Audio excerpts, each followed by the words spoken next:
Good evening ladies.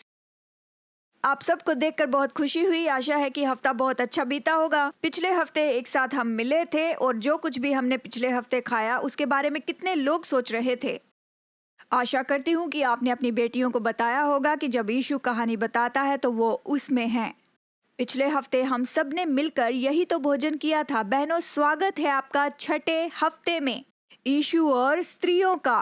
पहली सदी और अब में, जैसे कि अभी हम प्रार्थना करेंगे, तो मैं चाहती हूँ कि अपने जीवन के सबसे बड़े बोझ के बारे में आप सोचिए। कौन सी बात है जो आपको दबा रही है? आप पर कौन सा बोझ है? आपके ऊपर कौन सी मुश्किल है? आपके जीवन में ऐसा क्या चल रहा है जो बिल्कुल भी सही नहीं है और आप चाहते हैं कि जीवित परमेश्वर आकर आपको बदल दे, आपको नया बनाए और सब लौटा दे। और बहनों, मैं आपको बता रही हूँ कि उसकी ओर देखने का ये भाग है कि अपने जीवन को देखकर उसकी एक झलक पाने के बजाय उसको देखें और अपने जीवन की झलक पाएं। आपकी समस्या तब तक बड़ी दिखेगी जब तक आप उसे परमेश्वर के बाजू में ना रख दें। और जब आप अपनी चीजों को उसके बाजू में रख देंगे, तो जब आप उसे देखेंगे तो सारी चीजें जो है वो अपने आकार में आ जाएंगी और सही वजन में आ जाएंगी। और तब हम लोग उस चीज को सिर उठाकर देख पाएंगे और दर्शन पाएंगे कि उस पर प्रभु का दृष्टिकोण पाएं। तो बहनों, आज हम लोग यहाँ प्रार्थना करेंगे। भोजन करते समय जैसे हम प्रार्थना करते हैं उसी तरह से हम प्रार्थना करेंगे। वचन का भोज करने के पहले बहनों, ये कोई बाइबल अध्ययन नहीं है, ये कोई सीरीज नहीं है, ये तो है भोज। आज कितने लोग भूखे हैं और कितने लोग परमेश्वर से सुनना चाहते हैं उसके वचन के द्वारा? तो आप अपना दाहिना हाथ उठाइए। हम हर हफ्ते इसी तरह से यहाँ पर प्रार्थना करते हैं। मैं ये तुलिद फिर से पहन रही हूँ और ये दर्शाता है कि हम उसके पंखों की छाया में हैं। कितने लोग उसके पंखों की छाया में रहना चाहते हैं? आमीन। बाइबल में दाहिना हाथ तो कृपा का हाथ होता है, ये आदर का हाथ है, ये समर्पण का हाथ है, आशीष का हाथ है। और मध्य पूर्व में लोग एक दूसरे से दाहिना हाथ मिलाते हैं। तो आइए अपना दाहिना हाथ हम एक दूसरे पर रखते हैं। बहनों, जिन पर अपना हाथ आपने रखा है, अगर उनका नाम पता नहीं तो पूछ लीजिए।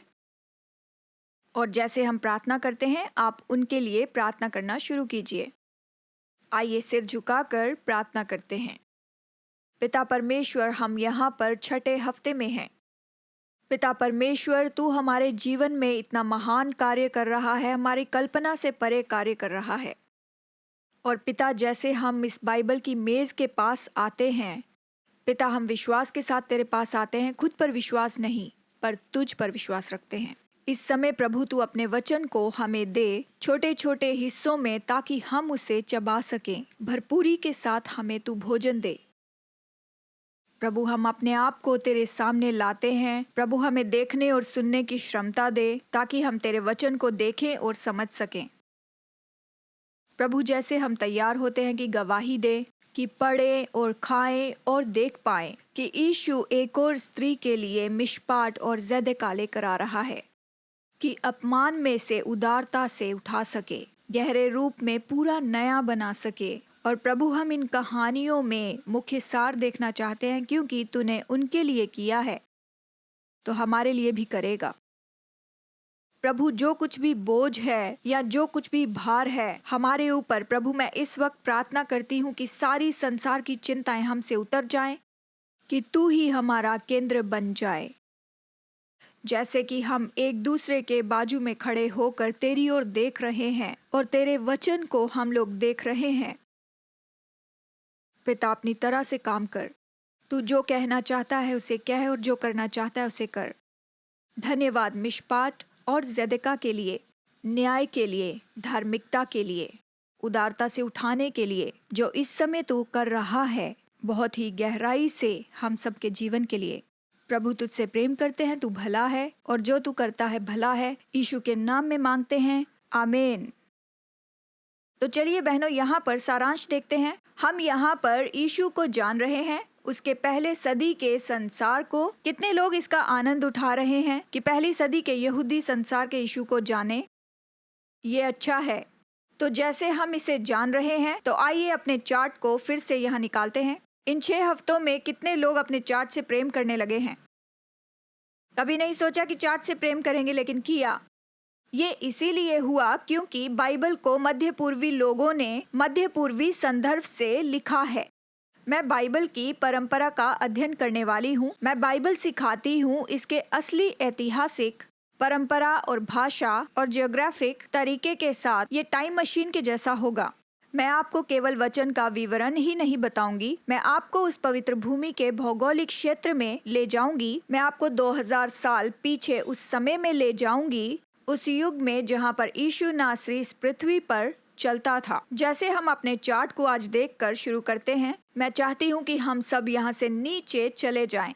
मैं चाहती हूँ कि आप इस बात को लिख लें। हम तो पश्चिमी तरीके के लोग हैं, अमेरिकी लोग हैं। हम तो रोम के एथेंस के जैसे हैं, यरूशलेम के लोग होने के बजाय। हम लोग तो ज्यादा ग्रीको रोमन हैं, हिब्रू होने के बजाय। हमें लेख और लिटरेचर पसंद है। यहूदियों की तो बोलने वाली परंपरा थी, वो तो कहानियां बताने वाले लोग थे। हमने पिछले हफ्ते इसके बारे में अध्ययन किया। हमने देखा कि रब्बी और फरीसी जो थे यीशु के दिनों में और आज भी, वो अपनी थियोलॉजी को सिखाते थे, कहानियों के द्वारा और दृष्टांतों के द्वारा वो सिखाते थे। ये ग्रीक लोग ही थे जो अध्ययन और ज्ञान के पीछे जाते थे, पर हिब्रू हमेशा ज्योति से प्रेम करते थे, ऐसी ज्योति जो जीवित परमेश्वर से आती थी। जब हम उसका वचन खोलते और विश्वास से आते हैं, कितने लोग ज्ञान से बढ़कर परमेश्वर की ज्योति को पाना चाहते हैं। आज जबकि हम वचन के पास आते हैं तो हमारा रवैया होना चाहिए कि हमें भोजन मिले। तो बहनों, हम लोग इसी बात के ऊपर चर्चा कर रहे हैं। जब हमने सुसमाचार का सर्वे किया, मत्ती, मरकुस, लूका, यूहन्ना का, हम सीख रहे हैं कि जब भी यीशु ने स्त्रियों के साथ संपर्क किया तो वो दो बातों को ला रहा था उनके जीवन में। इन दो चीजों की उनके अंदर कमी थी और यीशु से बातचीत करने के बाद ये उनके अंदर आ गई और उनमें बनी रही। ये दो बातें थी, मिशपाट और ज़ेदेका, न्याय और धार्मिकता। बाइबल का न्याय तो तब होता है जब आदरणीय व्यक्ति अपमानित के पास जाता है और वो उनके अपमान से उनको उठाकर उनका आदर वापस देता है। देखिए, बाइबल का न्याय तो ऊंचा उठाना है और इसे नया बनाना है। कुछ जो बिगड़ चुका था उसे नया बनाना है, कुछ जो टूट चुका था उसे बिल्कुल नया बनाना है। यही बाइबल का न्याय है। और हम इस सच्चाई को देख रहे हैं कि यीशु का जन्म 2000 साल पहले ऐसे संसार में हुआ, आदर और अपमान की परंपरा में, जहाँ पर स्त्रियां यहाँ पर थीं। उसे न्याय की जरूरत थी, उसे उठाया जाना बहुत जरूरी था। लेकिन क्या उसे थोड़ा सा ही न्याय चाहिए था? उसे बहुत ज्यादा न्याय चाहिए था। और यीशु तो अधूरा काम करने वाला नहीं था। जब वो कुछ करता है तो वो उसे पूरी तरह से पूरा करता है। तो ऐसे ही हमें मिलता है ज़ेदेका या धार्मिकता। मुझे याद दिलाइए कि बाइबल की दुनिया में अच्छी आंख होने का मतलब क्या है, कि उदार हों। तो यीशु 2000 साल पहले उदारता से लोगों को उठा रहा था, उदारता से उठा रहा था, हर जगह पर स्त्रियों को उठा रहा था। इन कहानियों को हम खा रहे हैं और परमेश्वर की बेटियां होने के नाते ढांढस बांध रहे हैं, और उसने उनके लिए किया तो वो हमारे लिए भी करेगा। आप में से आज कितने लोग ये जानते हैं कि मिशपाट और ज़ेदेका आज हमारे बीच में यहाँ पर हैं? जीवित परमेश्वर आज उदारता के साथ हमें ऊंचा उठा रहा है। बाइबल के शब्द हमारे पैरों को चट्टान के ऊपर रखते हैं और हमें भेजते हैं शांति के साथ और साथ ही शलोम के साथ। तो बहनों, मैं चाहती हूँ कि अपनी बाइबल खोलें, यूहन्ना अध्याय 7। आज हम बहुत से वचन देख रहे हैं। ये 6वां हफ्ता है और आप परिपक्व हो रहे हैं और सीख रहे हैं। पश्चिमी चश्मा उतार कर मध्य पूर्व का चश्मा हम पहन लें। तो इस समय हम यहाँ पर अपने पहले वचन को पढ़ेंगे और देखेंगे कि किस तरह की घंटियाँ और सीटियाँ यहाँ पर बजती हैं आपके मन में, आपके हृदय में।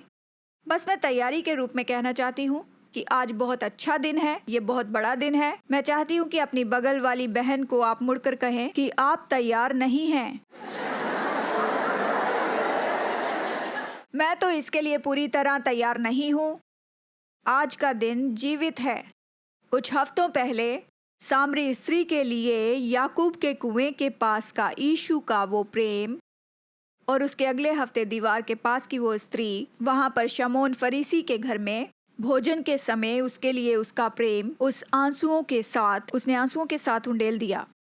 पिछले हफ्ते हमने सीखा कि यीशु की कहानियों में स्त्रियों का किरदार हुआ करता था, जहां मिशपाट और ज़ेदेका होता था। हमने यीशु का प्रेम स्त्रियों के लिए देखा कि वो तो असीमित था उसकी पहली सदी के यहूदी रब्बी संसार में। लेकिन आज बहनों, यीशु का प्रेम यहाँ पर उंडेले जाने वाला है। कितने लोग ऐसे हैं जो थैंक्सगिविंग की सुबह उठकर सोचते हैं कि आज मुझे बहुत खाना मिलेगा। अगर साल में कोई ऐसा दिन है जहां पर ढीली पैंट पहने, थैंक्सगिविंग के दिन अगर अपनी ढीली पैंट पहनने का एक और कोई दिन है तो वो आज का दिन है, क्योंकि आज का हमारा भोज तो सच में बहुत बड़ा भोज होने वाला है। अगर आप मेरे साथ हैं तो कहें इसे करते हैं। तो आइए अभी हम देखते हैं यूहन्ना अध्याय 7। आज हम देखने वाले हैं कि व्यभिचार में पकड़े जाने वाली स्त्री के साथ में यीशु कैसे व्यवहार करता है। यीशु इस पापी स्त्री के साथ कैसे बर्ताव करता है। हम देख रहे हैं कि वो ला रहा है मिशपाट और ज़ेदेका अपमान में से ऊंचा उठाकर वो आदर का सम्मान देता है। लेकिन क्या कभी कोई ऐसी परिस्थिति थी जहां पर कोई स्त्री व्यभिचार में पकड़ी गई हो? तो आज जैसे कि हम शुरू कर रहे हैं तो मैं चाहती हूँ कि आप अपनी आंखों से बाइबल में देखें और इस बात को याद रखें कि हम यहाँ पर पढ़ेंगे यूहन्ना अध्याय 7 वचन 53 से आगे अध्याय 8 वचन 11 तक हम यहाँ पर पढ़ने वाले हैं। मेरी बाइबल में एक छोटा सा संदर्भ है और मेरी बाइबल इस कहानी के बारे में कुछ इस तरह से कहती है। बहुत से प्राचीन काल के हस्तलेखों में वचन का ये भाग नहीं है। उनमें नहीं है यूहन्ना 7:53 से लेकर यूहन्ना 8:11 तक। अगर आपकी बाइबल में है तो आप देख पाएंगे। अब कौन इसके बारे में जिज्ञासा से भरा हुआ है? हम बाइबल की एक कहानी को पढ़ने के लिए तैयार हो रहे हैं। हमारी बाइबल में इस तरह से संदर्भ बताया गया है कि बहुत से प्राचीन हस्तलेखों में ये पत्रियों में कहानी नहीं है। ये कहानी, अगर आप नोट्स लिख रहे हैं तो मैं चाहती हूँ कि आप कुछ बातों को लिख लीजिए कि नए नियम में हमारे पास 4 सुसमाचार हैं। मत्ती, मरकुस, लूका, यूहन्ना। मरकुस, मत्ती और लूका ये सुसमाचार तो लिखे गए थे और वो उन्हें पढ़ भी रहे थे, जबकि यूहन्ना पवित्र आत्मा की प्रेरणा से यूहन्ना का सुसमाचार वहाँ पर लिख रहा था। और ना ही मरकुस में और ना ही मत्ती में ना ही लूका में ये कहानी लिखी हुई है। जब तक कि यूहन्ना सुसमाचार नहीं लिखा गया तब तक हमारे पास ये कहानी नहीं आई, जो कि नए नियम के वचनों में जोड़े गए हैं। जानते हैं कारण कुछ भी हो, ये पहले तीनों में जोड़ा गया, फिर यूहन्ना में भी जोड़ा गया, जबकि शुरू के कुछ हस्तलेख जो हैं उनमें ये नहीं पाया जाता।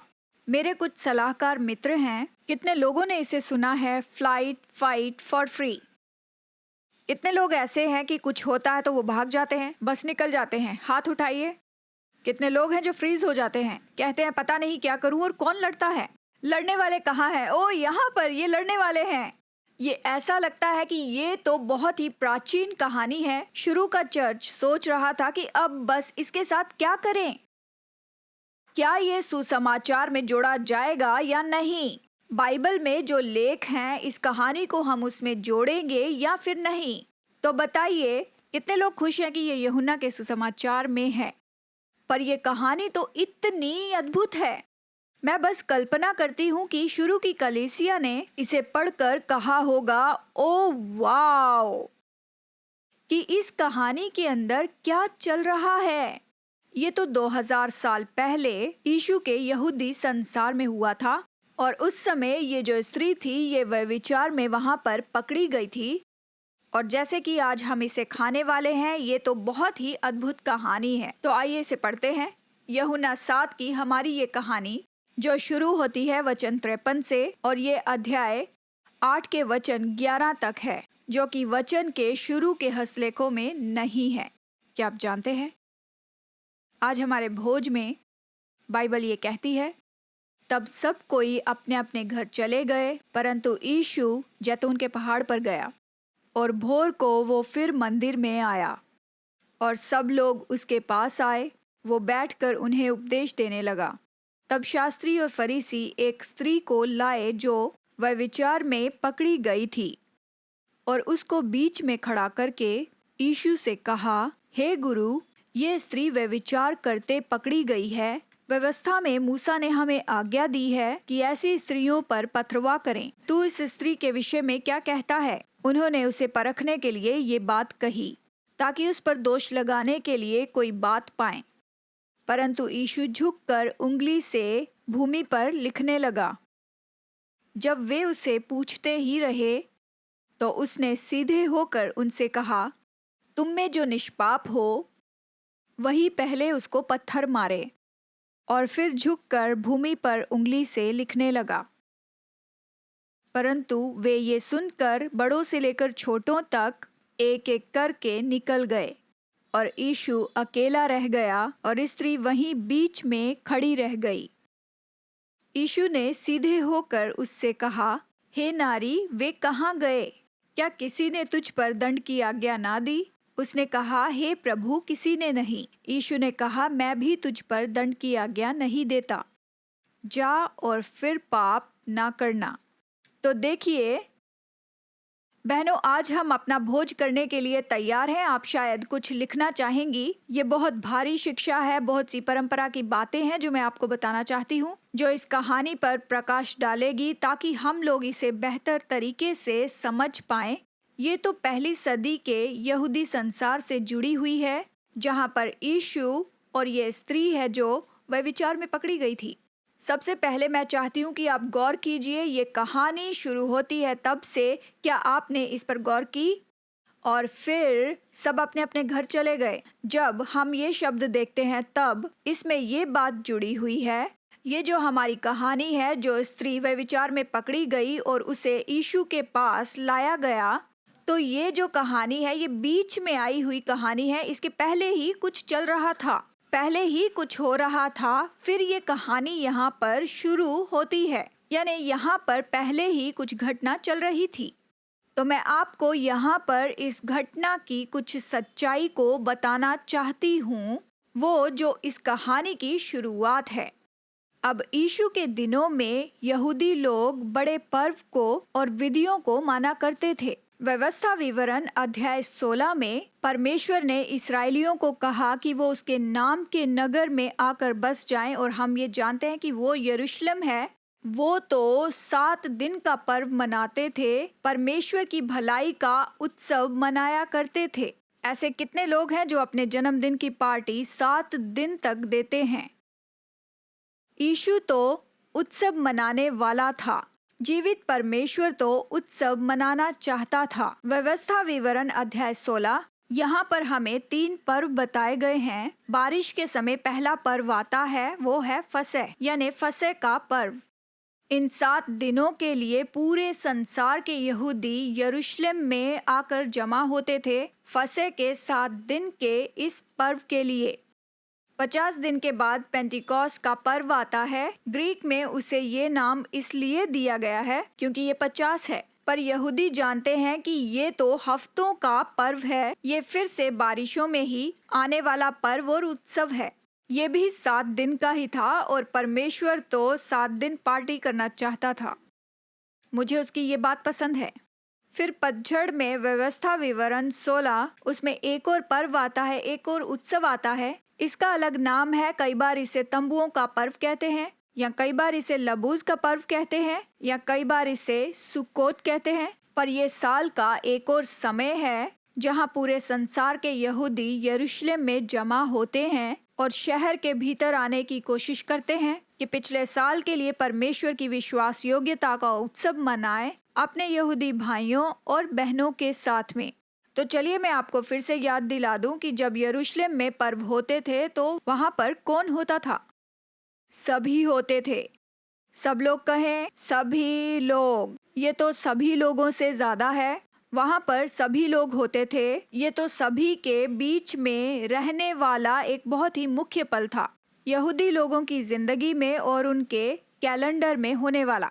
और अब क्या होता है, जैसे हम अपनी कहानी में यहाँ पर आते हैं, ये कहानी होने के पहले ही ये सब घटनाएं हुई थी। यूहन्ना अध्याय 7 वचन 53 में सभी यहूदी लोग और यीशु और उसके चेले बारिश के इस समय के पर्व में यरूशलेम में आए थे। ये पर्व था तंबुओं का, या फिर कह सकते हैं सुकोत का, या फिर झुग्गियों का पर्व, चाहे आप इसे जिस नाम से भी कहें। फिर से इस पर्व के लिए यरूशलेम में कौन आए थे? सब लोग। और यूहन्ना अध्याय 7 में मैं चाहती हूँ आप इसे निकालिए, मैं इसे सारांश से बताना चाहती हूँ ताकि समय बच सके। यूहन्ना अध्याय 7 वचन 37 और 38 ये कहता है, यूहन्ना यहाँ पर बताता है कि उस महान पर्व के अंतिम दिन में, ये उस पतझड़ के तंबुओं के पर्व के बारे में यहाँ कह रहा है। यीशु वहाँ पर भवन में खड़े होकर वो वहाँ पर चिल्लाकर जोर से कुछ कहना चाहता था। कल्पना कीजिए कि आप चर्च में हैं और कोई खड़े होकर जोर से कुछ कहता है, तो क्या आपका ध्यान उसकी ओर जाएगा? क्या आप उसकी ओर देखेंगे? और यीशु वहाँ पर जोर से चिल्लाकर ऐसा कहता है, मैं अपने शब्दों में इसे कहूंगी कि हे सब प्यासे लोगों मेरे पास आओ, कि हे सब प्यासे लोगों मेरे पास आओ। और यहाँ पर वो जीवन के जल का यहाँ विचार बताता है। अब यीशु सब कुछ यहाँ पर कर रहा है 7वें दिन, उस 7 दिनों के पर्व में, उस भवन में, यरूशलेम में। और वहाँ पर कौन थे? सभी लोग। जब यहूदी अगुओं ने यीशु को जोर से ऐसे कहते हुए सुना, इस वाक्य को जोर से कहते हुए सुना, तो यूहन्ना 7 कहता है, मैं कहूंगी कि यहूदी लोगों के लिए यहाँ परमेश्वर बात कर रहा है। शायद आप ये पूछें कि क्रिस्टी इसका क्या मतलब है? जब यीशु ने भवन में इस वाक्य को कहा तो ऐसे लगा जैसे जीवित परमेश्वर बात कर रहा है। यशायाह अध्याय 55 वचन 1 में जिस तरह से बताया गया है। अब समय नहीं है कि हम इसे खाएं। अगर आप इसे लिख लें और जाकर देखें तो ये उससे बहुत ही मिलता जुलता है। और यहूदी लोग जो इन वचनों को जानते थे, उनके लिए जब यीशु वहाँ खड़ा हुआ उस भवन में उस पर्व के समय में, और बड़े जोर से उसने पुकार कर ये कहा, तो वो सब आपस में कहने लगे कि ये गलील का रब्बी ऐसे बात कर रहा है कि जैसे मानो यही परमेश्वर है। कितने लोग जानते हैं कि सब लोगों ने उसकी ओर ध्यान दिया होगा? कितने लोग सोचते हैं कि धार्मिक अगुओं ने उसकी ओर ध्यान दिया होगा? मेरा ये अनुमान है कि पतझड़ के समय, उस पर्व के समय, लोगों ने सोचा होगा कि ये यीशु बहुत अजीब इंसान है। सब लोग अपने घरों में जाकर इस गलील के रब्बी के बारे में ही बातें कर रहे होंगे कि वो लोगों को अपने पास जोर से चिल्लाकर जीवन के जल के लिए बुला रहा है। परमेश्वर ही जीवन का जल देता है। अचानक से ये व्यक्ति कौन आ गया इस भवन में, इस यरूशलेम में, पतझड़ के पर्व के इस आखिरी दिन में? सब लोग वहां पर हैं और ये जीवन के जल के लिए सबको पुकार कर अपने पास बुलाता है। तो कितने लोग यीशु से प्रेम करते हैं कि उसने ऐसा किया था? वो वहां पर खुद गया कि अपने पास बुलाए। उद्धार और किसी नाम में नहीं है और ना ही किसी और जगह पर यीशु में है। मतलब ये ऐसी घटना थी कि सब उस रात अपने अपने घरों में जाते हैं और धार्मिक अगुवे इसके कारण परेशान हो गए थे। वो क्रोधित हो रहे थे। सोच सकते हैं कि उन दिनों में कोई परमेश्वर के जैसे बातें करता है तो उनको गुस्सा आया होगा और ये तो समस्या होने वाली थी। तो अब हम अपनी कहानी के संदर्भ को यहाँ पर देख सकते हैं कि सब अपने अपने घरों में चले गए और फिर वहाँ पर 7 दिनों का तंबुओं का पर्व या झुग्गियों का पर्व या सुकोत कह सकते हैं, ये खत्म होने पर था और सब वहाँ अपने अपने घरों में जाने वाले थे। तो धार्मिक अगुवे इसके बारे में उसे जवाब देना चाहते थे। कितने लोगों ने इसे सुना है जैसे को तैसा? मेरी परवरिश मिसिसिपी में हुई, मैं इस वाक्य को जानती हूँ। तो यहाँ पर यीशु ने बहुत बड़ा वाक्य कहा था भवन में, यरूशलेम में, एक बहुत बड़े पर्व के समय के दौरान, और धार्मिक अगुवे उसके लिए जाल बिछा लेना चाहते थे जैसे को तैसा, इस तरीके से ही कि अगले ही दिन जब सब लोग उस यरूशलेम में ही थे, वो यीशु को वहां पर परखना चाहते थे, उस भवन में, उस यरूशलेम में, उस पतझड़ के पर्व के 8वें दिन में। अगर आप इसे समझे हैं तो कहिए ठीक है। तो अब हम अपनी कहानी में वापस आते हैं। जैसे हम ये जानते हैं, अब मैं नहीं जानती कि यीशु को पता था कि वो लोग उसे परखना चाहते हैं। आप में से कितने ऐसे कठोर लोग हैं? इतने बड़े पर्व के अगले ही दिन वो वहां वापस आए। शायद कुछ लोगों ने कहा होगा कि तुम यहाँ से निकल जाओ। मुझे ये बात बहुत पसंद है कि यीशु के बारे में वहां पर बातचीत चलने लगती है यरूशलेम में कि ये कौन सा मसीहा है और वो कौन है। यहूदी लोगों के दिल में, दिमाग में यही बातें चल रही थी। अगले ही दिन वो उठता है, उसी नगर में फिर से जाता है, यरूशलेम में जाता है और उसी भवन में वो जाता है। बहनों, ये सारांश है और ये मैंने बताया है, तो इसे पेंसिल से लिखिए क्योंकि ये वचन नहीं कहता है, पर मुझे पूरा विश्वास है कि यीशु ने वहां पर ही पूरी रात बिताई होगी, पूरी रात उस जैतून के पहाड़ पर, ताकि अगले दिन वो उस स्त्री से मुलाकात कर सके। मुझे विश्वास है, साबित नहीं कर सकती, वचन ऐसा नहीं कहता, क्योंकि मैं जीवित परमेश्वर को जानने लगी हूँ और इसीलिए मुझे लगता है कि उसने ऐसा किया होगा। तो उसके अगले ही दिन, तो पर्व के बाद 8वें दिन, इस 8वें दिन की बहुत ही दिलचस्प बात है। 7 दिन के बाद में ये 8वां दिन सब्बत का दिन, और इस 8वें दिन में यहूदी व्यवस्था के अनुसार इस बहुत बड़े पर्व के बाद 7वें दिन के बाद वो 8वां दिन सब्बत मनाया जाता था। इस चीज को आप लिख लीजिए। मुझे ये पसंद है कि जीवित परमेश्वर जैसे कहता है कि मेरे साथ आकर 7 दिन पर्व मनाओ और 1 दिन की छुट्टी पर चले जाओ। 7 दिन के पर्व के बाद में ये 8वां दिन यहूदी संसार में ये सब्बत का दिन था और यहूदी व्यवस्था में सब्बत के नियम थे। अब देखिए, हमारी कहानी में दिलचस्प बात तो ये थी, क्योंकि ये कहानी तो उस 8वें दिन ही हो रही थी। ये स्त्री व्यभिचार में पकड़ी गई और ये 8वें दिन ही हुआ था। पतझड़ के तंबू के पर्व के बाद या झुग्गियों के पर्व के बाद का ये सब्बत था। अगर आप मिशना को पढ़ें, सब्बत के बारे में उसका एक नियम कहता है, लेख जो कि हमेशा के लिए होते हैं, जिसे स्याही से लिखा जाता है, ये तो काम गिना जाता है और ये सब्बत का उल्लंघन है, क्योंकि जब स्याही से लिखते हैं तो आप इसे लिटरेचर में जोड़ रहे हैं। क्या आप इसे समझ गए?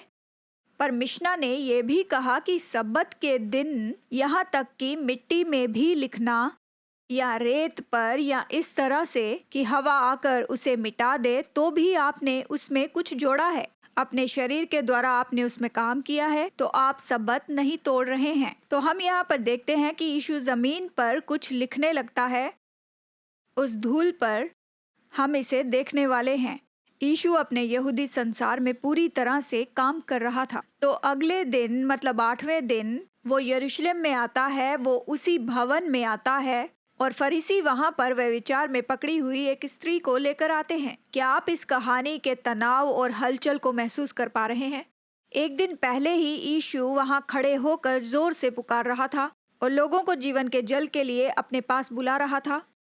अब सब लोग वहीं पर थे और ये तो 8वें दिन का सब्बत था और फरीसियों ने इन बातों को थामे रखा था। वो एक स्त्री को लेकर आ रहे थे ताकि जाल फैला दे, ताकि उस पर दोष लगाने के लिए कोई बात हो। अगर आपने ये पढ़ा है तो अपना हाथ उठाएं। हम जानते हैं कि फरीसियों का जो उद्देश्य था वो बिल्कुल भी सही नहीं था। तो यूहन्ना अध्याय 8 में अपनी कहानी में आगे बढ़ते हैं, वचन 3 से 5 में। तब शास्त्री और फरीसी एक स्त्री को लाए जो व्यभिचार में पकड़ी गई थी और उसको बीच में खड़ा करके यीशु से कहा, हे गुरु, ये स्त्री व्यभिचार करते पकड़ी गई है। व्यवस्था में मूसा ने हमें आज्ञा दी है कि ऐसी स्त्रियों पर पथरवाह करें। तू इस स्त्री के विषय में क्या कहता है? अब ये तो बहुत बड़ी बात थी, क्योंकि ये मृत्यु दंड की बात थी पहली सदी के यहूदी संसार में। और जैसे कि फरीसियों ने कहा कि मूसा की व्यवस्था में ऐसी स्त्रियों के लिए दंड की आज्ञा थी, वो बता रहे थे लेवी व्यवस्था अध्याय 20 वचन 10 के अनुसार। कितने लोग सोचते हैं कि मैं पूरी जिंदगी भर लेवी व्यवस्था नहीं पढ़ूंगी। लेवी व्यवस्था में अच्छी चीजें हैं बहनों, मैं चाहती हूँ कि आप इसे पढ़ें। मैं चाहती हूँ कि एक साथ मिलकर अपनी आंखों से इसे पढ़ें। वो यहाँ पर सवाल कर रहे थे यीशु से तोराह पर। वो उस व्यवस्था के बारे में उससे पूछ रहे थे जो दी गई थी तोरा में। वो पूछ रहे थे कि तू क्या कहता है, कि मूसा ने क्या कहा, और वो बता रहे थे लेवी व्यवस्था अध्याय 20 वचन 10 से। और ये वचन इस तरह से कहता है, फिर यदि कोई पराई स्त्री के साथ व्यभिचार करे, तो जिसने किसी दूसरे की स्त्री के साथ व्यभिचार किया हो, तो वो व्यभिचारी और वो व्यभिचारिणी दोनों निश्चय मार डाले जाएं। तो हम देख सकते हैं कि घंटियां और तालियां बज रही थी, क्योंकि धार्मिक अगुवे व्यवस्था को मानने के बारे में वहां पर कह रहे थे। तो फिर वहां पर लगभग कितने लोग होंगे? 2। एक तो वो स्त्री और साथ में कौन? उसके साथ का वो पुरुष। यीशु का जन्म आदर और अपमान के संसार में हुआ था और स्त्री तो यहाँ पर नीचे थी। उन्होंने स्त्री को पकड़ा और उसे फंसा दिया और उसे वहाँ यरूशलेम लेकर आए। 8वें दिन में उस बड़े पर्व के बाद जब सब लोग वहाँ थे, लोगों के सामने आदर और अपमान की परंपरा में, जबकि 8वां दिन सब्बत था और वो इस बारे में यीशु से बातचीत कर रहे थे और वो वहां पर खड़ी थी। मैं चाहती हूँ कि आप कल्पना करें कि आप खुद वहां पर खड़ी हैं। आपको कैसा लगेगा? उस समय आपके दिल में क्या आएगा? उस समय आपके मन में क्या आएगा? आप जानते हैं कि क्या हुआ और आप व्यभिचार में पकड़ी गई हैं। आप जानते हैं कि क्या है तोरा और व्यवस्था क्या कहती है। शायद उसने सोचा होगा कि क्या मैं आज सूर्यास्त देख पाऊंगी या फिर अभी उस पर पथरवाह हो जाएगा। और इसके तुरंत बाद यीशु झुककर भूमि पर कुछ वहां पर लिखने लगता है। तो क्या वो मिशना के नियम मान रहा था? वो इसका आदर कर रहा था। वो बता रहा था कि सारे नियम और सारी विधियों को मैं बहुत ही अच्छे से जानता हूँ। बहनों, यहीं पर ये मज़ेदार हो जाता है। जब मैं इस्राएल में थी तो मुझे सिखाया गया था कि उसने रेत पर क्या लिखा था। अपने बगल वाले से कहिए कि इसके लिए जाग जाइए। अब कुछ विद्वान इसे मानते हैं और कुछ विवाद भी करते हैं। मध्य पूर्व की ये विचारधारा मुझे बहुत पसंद है। उसने रेत पर 2 बार लिखा था। पहली बार जब मैं इस्राएल में इसे पढ़ रही थी, हमारे प्रोफेसर ने बताया कि वो शायद व्यवस्था 20 लिख रहा था। वो उनके सवालों का जवाब दे रहा था कि मूसा की व्यवस्था तो कहती है कि उसके ऊपर पथरवाह करो, और उस पुरुष पर भी कम से कम हमें ये वचन के द्वारा ये विचार तो मिलता है। तो उसके बाद तुरंत ही वो कहता है, वो कुछ कहने के लिए वहां पर तैयार है और वो वहां कहता है कि व्यभिचारी का जो न्याय होता है वो इसी प्रकार का होना चाहिए। तो समझ में आता है कि वो वहां पर व्यवस्था 20:10 ही लिख रहा होगा, यानी मृत्यु दंड या पथरवाह या फिर ऐसा कुछ। वो इस सवाल का जवाब दे रहा था कि मूसा की व्यवस्था इस तरह कहती है कि ऐसी स्त्री पर पथरवाह किया जाए। चलिए अपनी कहानी में वापस चलते हैं। यूहन्ना अध्याय 8 वचन 7 में जब वे उससे पूछते ही रहे तो उसने सीधे होकर उनसे कहा, तुम में से जो निष्पाप हो वही पहले उसको पत्थर मारे। इस तरह से वचन कहता है। तो ये यहाँ पर विचार था कि पथरवाह किया जाएगा। तो यीशु वहां पर इन बातों को उल्टा उन्हीं की ओर फेर देता है और वो उनसे कहता है कि तुम में से जो निष्पाप हो वही पहले उसको पत्थर मारे। जो निष्पाप हो। अगर आपने जीवन में एक बार भी पाप किया है तो अपना हाथ उठाएं।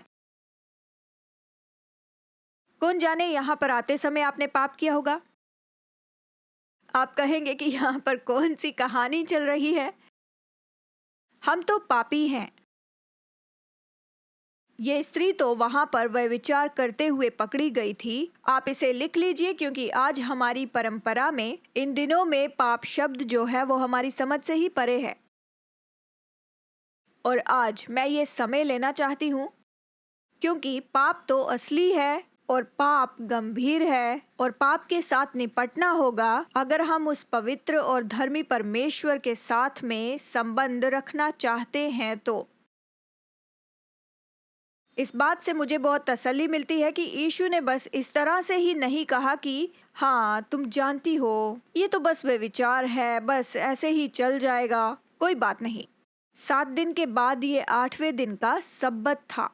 यीशु ने कहा, हाँ मूसा की व्यवस्था कहती है कि इसके ऊपर पथरवाह किया जाए, पर तुम में जो निष्पाप हो वही इस पर पहला पत्थर फेंके। जानते हैं हम लोग पाप के बारे में कहते हैं कि पाप कैसा होता है और कैसे परमेश्वर के विरुद्ध ले जाता है। नियम तोड़ने पर प्रभु नफरत नहीं करता। परमेश्वर पाप से नफरत करता है क्योंकि पाप हमें तोड़ता है। प्रभु उससे नफरत करता है जो हमें तोड़ देता है।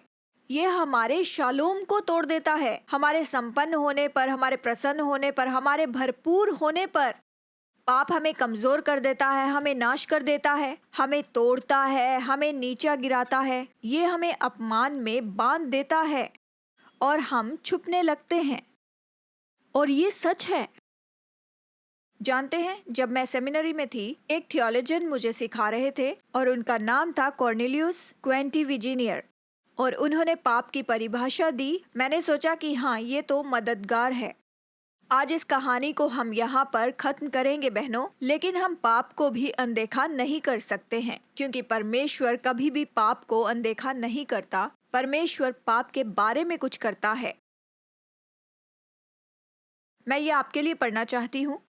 ये आता है कॉर्नेलियस की तरफ से। वो पाप की परिभाषा इस तरह से देते हैं: पाप तो लक्ष्य से चूक जाना है, मार्ग पर भटक जाना है, भेड़शाला से भटक जाना है। पाप तो कठोर दिल और कड़ी गर्दन करना है। पाप तो अंधापन और बहरापन होता है। ये दोनों हैं, सीमा पार करना या फिर उस तक पहुंचने में असफल होना। ये अपराध और कमी, घटिया भी है। पाप तो कभी भी सामान्य नहीं होता। पाप तो पूरी एकता में फूट लाना होता है, फिर एकता में ईश्वरीय मेल मिलाप कराने से इनकार करना होता है। असली हिब्रू भाषा में, बाइबल की भाषा में, पाप तो तीर कमान के जैसा होता है, और पाप की सटीक परिभाषा है निशाने से चूक जाना। चाहे आप 1 इंच से चूकें या फिर 1 मील से, लेकिन फिर भी आप चूक गए हैं। और हमें अपने पाप के साथ तुलना करने से कोई मदद नहीं मिलती है। ये ऐसा नहीं कि मैं आपकी ओर देखकर कहूँ कि मैं तो उनसे अच्छी हूँ, मैंने इतने पाप नहीं किए हैं। शायद आप मेरी ओर देखकर कहें कि मैं तो क्रिस्टी से अच्छी हूँ, क्रिस्टी तो मुझसे बुरी है। पाप तो हमारी एकता को तोड़ देता है, हमारे शलोम को भी, और ये गंभीर है। परमेश्वर इसे अनदेखा नहीं करता, पर इसके बारे में कुछ करता है, और हम अपनी कहानी में इसे देखेंगे। अगर आप मेरे साथ हैं तो कहें ठीक है। और अब मैं यहाँ पर आपको बताने वाली हूँ पाप की मेरी पसंदीदा परिभाषा। मुझे ये कोट इसीलिए पसंद है क्योंकि ये किसी थियोलॉजियन से नहीं आया है और ना ही किसी पुरुष से ये आया है। ये एक स्त्री की ओर से आया है। ये उस गृहिणी की तरफ से आया है जिसके बहुत से बच्चे थे उस 1700 की सदी के समय के दौरान से, जिनका नाम है सुजाना वेस्ली। उनके बहुत से बच्चे थे। उनके 2 बेटे थे, एक का नाम था चार्ल्स और दूसरा था जॉन। कितने लोग जानते हैं चार्ल्स वेस्ली और जॉन वेस्ली को? एक ने मेथोडिस्ट चर्च की स्थापना की थी, दूसरे हेमनोलॉजिस्ट थे। अच्छा काम था, है ना? और 1725 के गर्मियों के समय में उनमें से एक बच्चे ने उन्हें ये पूछा, ये जो माँ थी, ये जो स्त्री थी, 1700 की सदी में कोई पढ़ाई नहीं इसने की थी। 1700 की सदी में, आप कहेंगे कि मैं 1700 सदी में पैदा नहीं हुई, ये अच्छा हुआ। वाओ! उनके एक बच्चे ने उस समय उनसे ये पूछा कि माँ, पाप की परिभाषा क्या है? ये अद्भुत है। क्या आज कोई बच्चा आपसे आकर पूछता है कि माँ, क्या मुझे आप पाप की परिभाषा बताएंगी? पर निश्चय ही ऐसा हुआ, और मैं उसे पढ़ना चाहती हूँ जो उनकी माँ ने उन्हें बताया था। 8 जून 1725 में बच्चे ने पूछा कि पाप की परिभाषा क्या है, तो माँ ने जवाब दिया। सरलता से समझाने के लिए उसने पाप के बारे में लिखा इस कोट को, ये नियम ले लो जो तुम्हारी समझ को कमजोर करता है और तुम्हारे विवेक की कोमलता को बिगाड़ देता है, परमेश्वर के बारे में तुम्हारी बुद्धि को बिगाड़ देता है और आत्मिक बातों की जिज्ञासा को दूर कर देता है। सारांश में, तुम्हारे मन पर शरीर को हावी होने के लिए जो कुछ भी मदद करता है, वही बात तुम्हारे लिए पाप है, चाहे वो अपने आप में कितना भी मासूम क्यों ना हो। ये बुरा नहीं है, है ना? मैं उनसे स्वर्ग में जाकर मिलना चाहती हूँ। मेरे लिए परिभाषा देने के लिए बहुत से ऐसे शब्द हैं। उन्होंने अच्छी परिभाषा दी।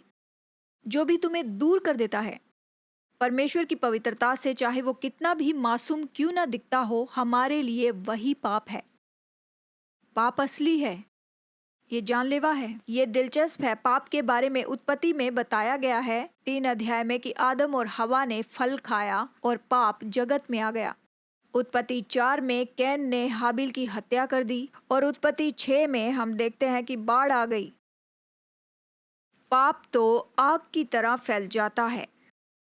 हम बाइबल में एक अध्याय में देखते हैं कि दो लोग एक फल खाते हैं और अगले ही अध्याय में हत्या होती है। पाप असली है और ये भारी है। परमेश्वर ने उसे अनदेखा नहीं किया, लेकिन उसके बारे में हमेशा कुछ किया और हम लोग यहाँ पर अपनी कहानी में यही देखने वाले हैं। अगर आप मेरे साथ हैं तो कहें ठीक है।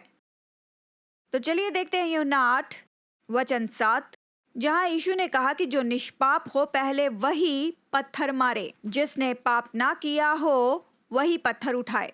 अब यूहन्ना अध्याय 8 वचन 8 में यीशु यहाँ पर फिर से सब्बत के दिन में जाता है, इस 8वें दिन में तंबुओं के पर्व के बाद में, और वो यहाँ पर भूमि पर कुछ लिखता है। अपने बगल वाले को कहिए कि शायद हम जानते हैं कि उसने क्या लिखा होगा। जब मैं इस्राएल में इसका अध्ययन कर रही थी तो मैंने जाना तो मैं हैरान हो गई। यीशु के दिनों में जो रब्बी और फरीसी थे, उन्होंने अपने पूरे जीवन भर में बाइबल को याद कर लिया था, पूरी बाइबल को याद कर लिया था। जब मैं हिब्रू बाइबल कहती हूँ तो आप सोचिए, पुराना नियम। यहूदी लोग इसे पुराना नियम नहीं कहते थे, वो इसे हिब्रू बाइबल कहते हैं। किताबों का क्रम अलग है, लेकिन यही किताब है। हम ये नहीं सोचते कि यीशु अपनी पीठ पर बैग लटकाकर उसमें हस्तलेख लेकर चल रहा है। देखिए, परमेश्वर का वचन उसके बाहर नहीं है, पर परमेश्वर का वचन उसके अंदर में है। और ऐसे भी रब्बी और फरीसी थे जिन्होंने पूरी बाइबल को याद कर लिया था। कितने लोगों ने 5 वचन याद किए हैं और उनको अच्छा नहीं लग रहा है? सारी बातें। तो जब भी वो एक दूसरे से बात करते थे तो वो बाइबल के वचनों से ही बात किया करते थे। कोई किसी वचन से बताता था तो दूसरा उसे तुरंत ही जान लेता था। अगर कोई कुछ कहना शुरू करता तो दूसरा उसे तुरंत ही जान जाता। कितने लोग इस तरह से होता हुआ देखना चाहते हैं कि रब्बी चर्चा कर रहे हैं, रब्बी और फरीसी वाद विवाद कर रहे हैं। वो किसी किताब को खोल खोल कर नहीं देख रहे हैं, ये तो बस उनके अंदर भरा हुआ है। तो हम ये कल्पना कर सकते हैं कि यीशु को हिब्रू बाइबल जो थी वो पूरी याद थी, और शायद जो लोगों ने इस स्त्री को व्यभिचार में पकड़ा था उनको भी याद थी। उन्हें पुराने नियम की ये किताब, जिन्हें वो हिब्रू बाइबल कहते हैं, पूरी तरह से याद होगी। अब यीशु ने यहाँ पर जो वाक्य कहे, चलिए एक और बार उन्हें हम देखते हैं कि तुम में से जो कोई निष्पाप हो वही इस पर पहला पत्थर मारे।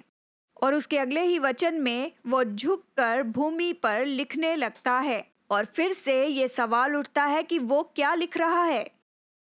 हम 7 दिन के पर्व के बाद 8वें दिन में हैं, और 7 दिन के पर्व में कौन आता था? सभी लोग आते थे, सब आते थे, सब वहां पर आते, अपनी योजनाएं बताते। वचन बताता है कि वो उसे परखने के लिए वहां पर एक स्त्री को लाते हैं, जैसे को तैसा यरूशलेम में भवन में सबके सामने। 8वें दिन में कितने लोग ऐसे हैं जो बीच में योजना बनाकर बस ऐसे ही निकल जाते हैं? हम इसे होते हुए देखने के लिए तैयार हैं, लेकिन यीशु ने जो भूमि पर लिखा उससे महत्वपूर्ण कुछ भी नहीं। मैं साफ साफ बता दूं कि हमें निश्चित तौर पर पता नहीं, तो हम इसे पेंसिल से लिखेंगे। इस पर बहुत सारे वाद विवाद हो रहे हैं, हर जगह पर विद्वान चर्चा कर रहे हैं। तो चलिए मैं आपको इस तरह से बताती हूँ, जो मेरा सबसे अच्छा अनुमान है मध्य पूर्व में अध्ययन करने के द्वारा, कि उसने भूमि पर क्या लिखा होगा। हम इसे यिर्मयाह में देखते हैं, अध्याय 17 में हम इसे देखते हैं। क्योंकि मैंने ये इस्राएल में रहते हुए सीखा था, मैं आपको फिर से बता दूं कि हम इसके बारे में निश्चित नहीं है, पर ये हो सकता है। यिर्मयाह अध्याय 17 वचन 13 में हम रोने वाले भविष्यद्वक्ता यिर्मयाह से ये पाते हैं। यिर्मयाह 17:13 इस तरह से कहता है, हे यहोवा, हे इस्राएल के आधार, जितने तुझे छोड़ देते हैं वे लज्जित होंगे, जो तुझसे भटक जाते हैं उनके नाम भूमि ही पर लिखे जाएंगे, क्योंकि उन्होंने बहते जल के सोते यहोवा को त्याग दिया है। यिर्मयाह बात कर रहा है जो लोग यहोवा को छोड़ देते हैं, जीवन के सोते को। तो एक दिन पहले ही यीशु ने क्या कहा था? यूहन्ना अध्याय 7 में लोगों को उसके पास आने का न्योता दिया, क्योंकि उसके पास जीवन का जल था। तो ये विचार हो सकता है कि यीशु यिर्मयाह 17:13 वहां पर लिख रहा होगा, या फिर उनका नाम वो भूमि पर लिख रहा होगा। जब रब्बी फरीसियों से कहता है जिन्होंने हिब्रू बाइबल याद कर ली है, तो सोच सकते हैं अगर वो उनके नाम लिख रहा है या फिर बाइबल का कोई भाग लिख रहा है, ये हर एक फरीसी वहां पर जानता था कि यीशु उनकी ओर देखकर ये कह रहा है कि तुमने जीवित परमेश्वर को छोड़ दिया है। तुम व्यवस्था को आदर नहीं दे रहे हो, तुमने इसे व्यभिचार में पकड़ा और उपयोग कर रहे हो। इसके साथ का वो पुरुष यहाँ पर नहीं है, ये तो एक जाल है। तुम बेईमान हो, तुमने जीवित परमेश्वर को छोड़ दिया, तुमने जीवन के जल को छोड़ दिया है। खैर, मैं निश्चित तो नहीं जानती हूँ, लेकिन आप में से कितने लोगों को ये अच्छा लगा? वो रेत पर कुछ लिखने लगता है लोगों के सामने, और यही तो उन्हें बहुत ही बेचैन कर रहा था। और वचन हमें बताता है कि वो बस वहां से निकल गए, बस वो वहां से चले गए। चलिए इस कहानी में देखते हैं। यूहन्ना 8:9 में बाइबल कहती है कि ऐसा ही करो। और जो भी यीशु वहां पर भूमि में लिख रहा था, परंतु वे एक एक करके बड़ों से लेकर छोटों तक एक एक करके निकल गए और अकेला यीशु रह गया, और स्त्री वहीं बीच में खड़ी रह गई। कितने लोग ये विचार जान गए कि शायद हम पूरी तरह से नहीं जानते कि जो कुछ भी उसने रेत पर लिखा होगा, ये उनके विरुद्ध में ही लिखा होगा। आदर और अपमान के इस संसार में वो अपमानित होकर वहां से निकल गए। बड़ों से लेकर छोटों तक सब वहां से निकल गए। हम इसे महसूस कर रहे हैं। अब बहनों, यही सुसमाचार बहुत सुंदर है। मैं चाहती हूँ कि इसे आप बहुत ही गौर से सुनिए, क्योंकि यहाँ पर सुसमाचार का भाग हमारे लिए है। जो यीशु इस वक्त यहाँ पर कर रहा है कि वो फरीसियों का क्रोध जो है वो स्त्री से हटाकर अपने ऊपर उसे लेकर आ रहा है।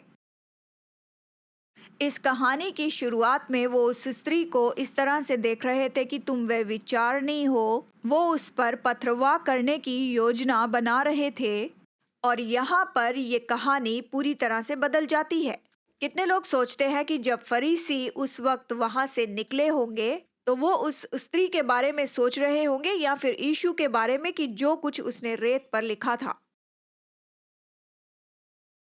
आप देख सकते हैं कि उन्होंने स्त्री पर से ध्यान हटाकर यीशु पर अपना ध्यान लगा लिया।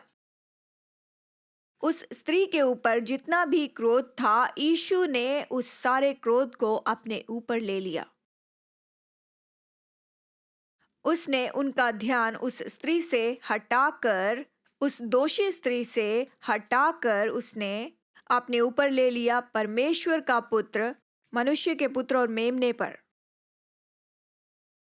और इसी कहानी से ही हम जानते हैं कि इसके बाद से उन्होंने यीशु की हत्या करने की योजना बनाना शुरू कर दी, क्योंकि ऐसा हो रहा है उस 8वें दिन में, 7 दिन के पर्व के बाद में। ये व्यवस्था विवरण अध्याय 16 के अनुसार हो रहा है। यरूशलेम में उस भवन में, वहां के हर एक व्यक्ति के साथ यीशु इस स्त्री को बचा रहा है। वो उस स्त्री को ढांप रहा है। अब किसे यीशु पसंद है? बहनों, सुसमाचार की इस छाया में देखिए कि यही तो यीशु ने आपके लिए और मेरे लिए किया होगा। उसने क्रूस पर हमारे पाप उठाए और हमारे लिए उसने दाम चुकाया। नए नियम में पौलुस की बात मुझे बहुत पसंद है कि जो पाप से अज्ञात था वो पाप बना कि हम उसकी धार्मिकता बन सके। ये महान अदला बदली है। हम यही तो इस कहानी में होते हुए देखते हैं। फरीसी अपमानित होकर वहां से चले जाते हैं। अब सवाल ये है कि इस स्त्री के साथ में क्या होगा, क्योंकि यीशु और वो स्त्री इस वक्त आमने सामने हैं। कितने लोगों को इस परिस्थिति के लिए कितना अच्छा लग रहा है। सुसमाचार के हिसाब से देखिए तो ये उसके लिए सबसे डरावना ऐसा समय था, क्योंकि जो पाप रहित था अब वो पाप बन जाता है। वो यीशु ही है। अब इस समय वो उसके सामने खड़ी है जो पवित्र धर्मी न्यायाधीश है, वो जो धर्मी है, जो चाहे तो उस समय व्यवस्था को पूरा कर सकता था, पत्थर उठाकर उसे मार सकता था। क्रॉनिकल्स ऑफ नार्निया मुझे बहुत पसंद है, मैंने इसे पहले भी बताया है। यहाँ पर ये बहुत बड़ा सिंह है जो एस्लिन के साथ वहां पर आता था। हम इसे देखने के लिए तैयार हो रहे हैं। इस समय यीशु इस पापमय स्त्री के साथ में यहाँ पर क्या करने जा रहा था। 8वें दिन के सब्बत में, 7 दिन के पर्व के बाद, जब सब यरूशलेम में ही थे, भवन के आसपास ही थे, इससे ज्यादा लोग वहां नहीं हो सकते थे। ऐसे पल में हम वहां पर खुद को देखते हैं। चलिए कहानी में चलते हैं। यूहन्ना अध्याय 8 वचन 10 और 11। यीशु झुककर भूमि पर लिख रहा था। उस समय यीशु ने सीधे होकर कहा, हे नारी, वे कहाँ गए? क्या किसी ने तुझ पर दंड की आज्ञा नहीं दी? उसने कहा, हे प्रभु, किसी ने नहीं। यीशु ने कहा, मैं भी तुझ पर दंड की आज्ञा नहीं देता। जा और फिर पाप ना करना। क्या आप मिशपाट और ज़ेदेका को देख रहे हैं?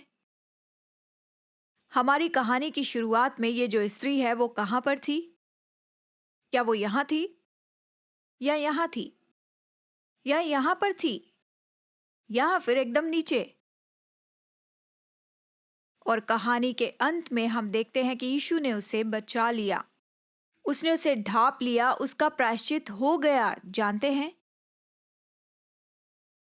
उसने उसे नया बनाया, उसे वापस भेजा और उसे कहा कि जा फिर पाप ना करना। क्या आप अभी इसे समझे कि पहले की कलीसिया ने क्यों इस तरह से सोचा होगा कि इस कहानी को सुसमाचार में रखें या नहीं? क्या हम इस कहानी को इसमें जोड़ सकते हैं जहां पर व्यभिचार में पकड़ी गई स्त्री को यीशु ऐसे ही जाने देता है, कहता है फिर पाप ना करना? बहनों, मैं चाहती हूँ कि आप इस बात को लिख लें जैसे कि हम अंतिम बात में आ रहे हैं। उसके लिए ये मिशपाट और ज़ेदेका था। हमें बहुत स्पष्ट होना है। अभी हमने देखा कि यीशु ने उस पर दोष नहीं लगाना चाहा और उसे नया बनाकर भेज दिया और नया जीवन जीने के लिए प्रोत्साहित किया। क्या यीशु ने उस स्त्री को इसी तरह से कहा कि चली जा? तो उसके पापों का क्या हुआ होगा? ये सच बात है, हमने इस पर बात की है कि पाप असली है और गंभीर है। ये जानलेवा है, वायरस जैसे फैलता है। परमेश्वर ने इसे अनदेखा नहीं किया, पर इसके लिए कुछ किया। शायद आपको इस बात की हैरानगी होगी कि उसे यीशु ने बस ऐसे ही जाने दिया, क्योंकि वो जानता था कि उसी नगर में कि बहुत जल्दी उसी फाटक से उसे बाहर ले जाया जाएगा और क्रूस पर लटकाया जाएगा कि उसी पाप के लिए दाम चुकाया जाए, पाप से निपटा जाएगा ही। पर यीशु ने उसे भेज दिया क्योंकि उस पाप के लिए दाम चुकाया जाना था, और वो उस स्त्री ने नहीं चुकाना था, पर उसे तो यीशु ने ही चुकाना था। ये उदारता से उस दोषी स्त्री को उठाना था। जानते हैं,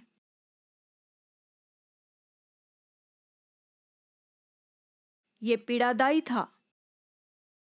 जरा सोचिए कि सबसे बुरा काम आपने क्या किया था। सबसे बुरा। मेरी सहेली कहती है कि हम सब का अध्याय है जिसे हम जोर से नहीं पढ़ सकते। क्या वो आपका अध्याय भी है? ऐसा क्या है जिसके बारे में जब भी आप याद करते हैं तो आप अपमानित होते हैं या शर्मिंदा हो जाते हैं? ऐसा कुछ है?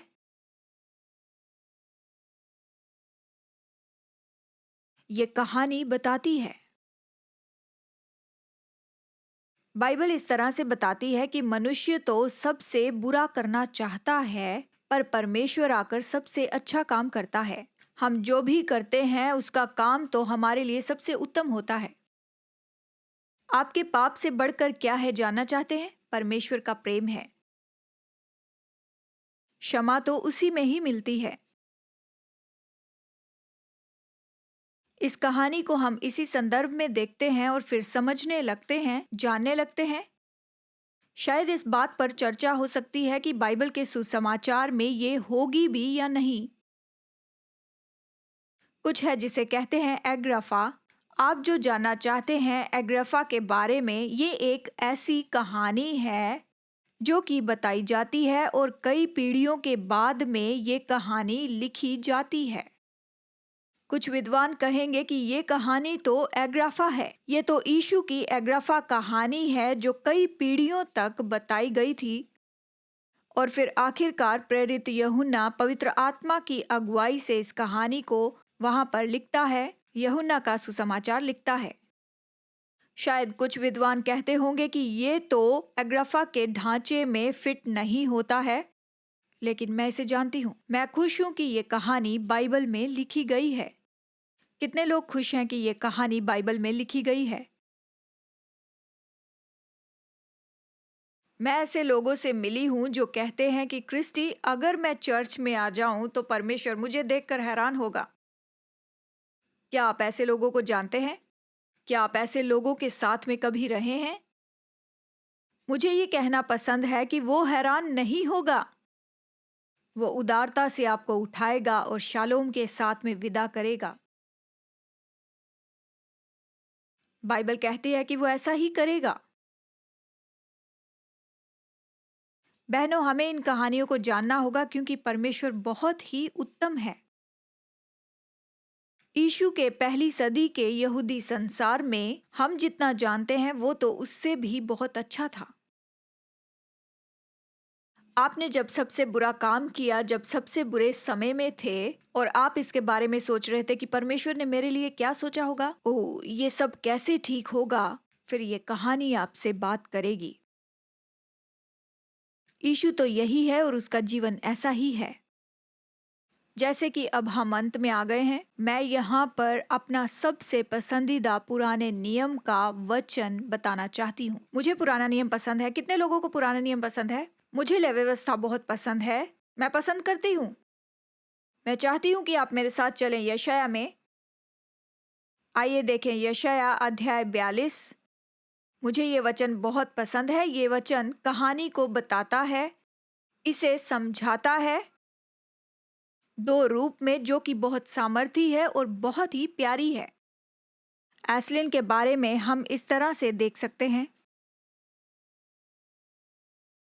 आइए देखें यशाया अध्याय 42 वचन 3। वचन इस तरह कहता है, कुचले हुए नरकट को वो ना तोड़ेगा और ना टिमटिमाती बत्ती को बुझाएगा। वो सच्चाई से न्याय चुकाएगा। न्याय से। मैं आपको सारांश बताऊं, कुचले हुए नरकट को वो ना तोड़ेगा, वो इस तरह से कहता है, और ना टिमटिमाती बत्ती को वो बुझाएगा, और विश्वास योग्यता से वो लेकर आएगा, अपमान से उदारता से उठाएगा और वो ऊंचा करेगा हम लोगों को। यीशु तो बस यही है। वो तो ऐसा ही है। बहनों, मैंने कहा था कि आज का दिन अच्छा है। ये कहानी इतनी अद्भुत है कि आखिरकार इन्होंने बाइबल में रख दी, पर हम खुश हैं कि ये यहाँ पर है।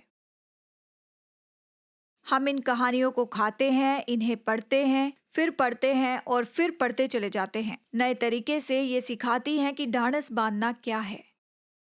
यदि यीशु ने ये उसके लिए किया है तो आपके लिए भी करेगा और मेरे लिए भी करेगा। बहनों, अब हमारे पास एक ही हफ्ता है और एक ही भोज है, जानते हैं? अगला हफ्ता है 7वां हफ्ता। तब तक ढांढस बांध लो बेटियों,